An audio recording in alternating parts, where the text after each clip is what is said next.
মুখ্যমন্ত্রী মমতা বন্দ্যোপাধ্যায়ের নির্দেশে মালদার গাজলে আবারও নতুন বাসস্ট্যান্ডের জন্য জায়গা পরিদর্শন করলেন মালদার জেলাশাসক নিতিন সিংহানিয়া।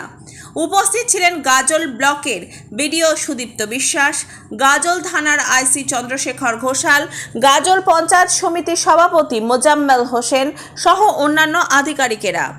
তারা গাজলের ধর্মতলা মোড়ে ৮১ নং জাতীয় সড়ক সংলগ্ন কচুয়াটোলা ত্রিস্তা প্রকল্পে যে জায়গা রয়েছে সেই জায়গা পরিদর্শন করেন। বাসস্ট্যান্ডের জন্য এই জায়গা উপযুক্ত বলেই চিহ্নিত করা হয়। এর পাশাপাশি গাজল স্টেট জেনারেল হাসপাতালেও মালদা জেলা শাসক পরিদর্শনে যান। গাজল স্টেট জেনারেল হাসপাতালের সুপার অঞ্জন রায় ও রোগীদের সাথেও কথা বলেন। খতিয়ে দেখেন গাজল স্টেট জেনারেল হাসপাতালের বিভিন্ন চত্বর।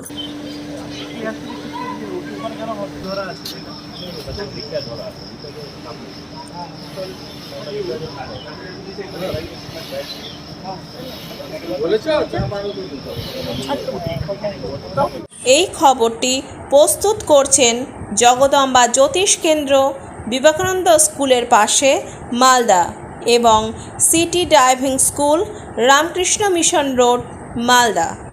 মাননীয় মুখ্যমন্ত্রীর নির্দেশে আজকে আমরা গাজলে এসেছি। একটা বাস স্ট্যান্ড হওয়ার কথা আছে, সেটা জায়গা দেখতে এসেছি এবং ভালো জায়গা আমরা পেয়েছি। সেই রিপোর্ট আমরা নবান্নতে পাঠাতে চলেছি। তার সঙ্গে এখানে মাননীয় মুখ্যমন্ত্রী এখানে গাজল স্টেট জেনারেল হসপিটাল করে দিয়েছেন এবং লাস্ট ইয়ার সেটা ইনগ্রেশন উনি করেছেন এবং আমি আজকে দেখলাম এখানে পরিষেবা খুব ভালো আছে এবং মানুষ খুব খুশি আছেন। এখানে আমাদের ডেলিভারি যে আছে এখানে হচ্ছে এবং তার সঙ্গে নতুন ওয়ার্ডসও শুরু হতে চলেছে। তো আমি এক্সপেক্ট করছি যে এখানে এই হওয়াতে পুরো পরিষেবা, যেহেতু গাজলের পপুলেশন বাড়ছে, এখানে প্রয়োজন ছিল এবং সেটা মাননীয় মুখ্যমন্ত্রী সেটা করে দিয়েছেন। তার জন্য পরিষেবা ইমপ্রুভ হবে।